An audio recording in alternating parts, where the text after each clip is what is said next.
उसकी सेना है और आज ये काल यवन भी आ गया है, हम क्या करें।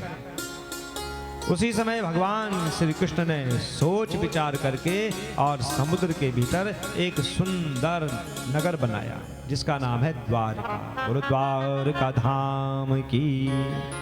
और युद्धवंशियों को सुरक्षित वहां भेज देते हैं और बलराम जी से कहते हैं कि दाऊ जी आप मथुरा में रहिए, हम थोड़ा काल यवन से मिलकर के आते हैं, क्योंकि एक व्यक्ति का यहाँ होना बहुत जरूरी है। पता चला कि हम दोनों वहां युद्ध में और यहाँ जरासंध आ गया।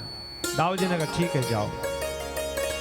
जैसे ही भगवान श्री कृष्ण मथुरा के मुख्य द्वार से बाहर आए, काल यवन ने देखा भगवान को तो ऐसा लग रहा है जैसे पूर्व दिशा से चंद्र उदय हो रहे हैं। पीतांबर है, सांवला शरीर है, घुंघराले बाल हैं, मोर मुकुट है और हाथ में बांसुरी है। काल यवन ने देखा, अरे इतना सुंदर, क्या यही वासुदेव होगा? क्या यही वसुदेव है? वासुदेव है जिसके बारे में नारद जी ने बताया है। अरे इसके पास तो कोई भी अस्त्र शस्त्र नहीं है, इसके हाथ में तो केवल एक बांस की डंडी है, मुरली है, तो हम भी बिना अस्त्र शस्त्र के ही युद्ध करेंगे। काल यवन ने त्याग दिए अपने अस्त्र शस्त्र। जैसे ही काल यवन आगे बढ़ा, भगवान भाग पड़े। आगे आगे भगवान, पीछे पीछे काल यवन, आगे आगे भगवान, पीछे पीछे काल यवन। अरे कहां भाग रहा है? नहीं है युद्ध करने की क्षमता तो शरण में आजा, नहीं मारेंगे हम तुझे। भगवान फिर भागे, काल यवन फिर पीछे पीछे भागता है। चलते चलते कहीं दूर पहुंचे तो काल यवन कहता है रण छोड़ कहीं का, रण छोड़ करके भागता है। भगवान ने कहा कितना अच्छा नाम दिया तूने मुझे, तो नाम पड़ गया रण छोड़। बोलो रण छोड़ भगवान की जय। अब भगवान श्री कृष्ण एक गुफा में जाते हैं और गुफा के भीतर गए और एक कोने में छिप जाते हैं।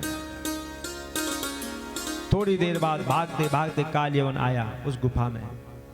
काल यवन ने देखा कि यहाँ पर भागते भागते सो गया है, इसे थकान लगी, और यहाँ पे देखो कैसे सो रहा है। ये सोच रहा है कि भगवान श्री कृष्ण सोए हुए हैं, वहां पर एक व्यक्ति सो रहे थे। जैसे ही एक पांव से प्रहार करता है काल यवन सोए हुए व्यक्ति पर, उसकी नींद टूटती है। जैसे नींद खुली, जैसे धीरे धीरे आंखें खोली, काल यवन पर दृष्टि पड़ती है, एक ही पल में जल करके भस्म हो जाता है। बोलो नारायण भगवान की जय। एक पल में जल करके भस्म। महाराज परीक्षित ने पूछा, को नाम स्वभवान पुमान ब्रह्मन् कैश्यकीं वीर्य एव च कस्माद्वहाम गता शिष्ये किं तेजो यवनार्दन। हे प्रभु, वो कौन थे जिनके आंखों की ज्योति से काल यवन जैसा वीर जल करके भस्म हो गया? कौन थे वो? क्या नाम था उनका? किस वंश के थे वो? और गुफा में क्यों सो रहे थे? उनका घर बार नहीं था क्या? सोने के लिए उनको गुफा ही मिली। हम जानना चाहते हैं वो कौन थे। तो श्री सुखदेव जी कहते हैं, परीक्षित, वे इक्ष्वाकु वंशीय महाराजा मानधाता के पुत्र मुचकुंद थे। देवासुर संग्राम में देवताओं ने कहा था कि आप हमारी तरफ से युद्ध कीजिए इन दुष्टों के संग। उन्होंने कहा ठीक है, कर लेंगे युद्ध हम। जब कई वर्ष तक युद्ध चलता गया और देवताओं को सेनापति के रूप में भगवान शंकर के पुत्र कार्तिकेय जी मिलते हैं। बोलो कार्तिक स्वामी भगवान की जय। तो तब इंद्रादि देवता कहते हैं कि हे महाराज, अब हमें सेनापति के रूप में कार्तिक स्वामी जी मिल गए हैं, अब आप विश्राम कीजिए, हमसे वरदान मांगिए। क्या चाहिए आपको? जो चाहिए मांगो। हम केवल मोक्ष नहीं दे सकते हैं, मोक्ष देने का काम भगवान श्री नारायण का है, बाकी जो चाहिए मांगिए।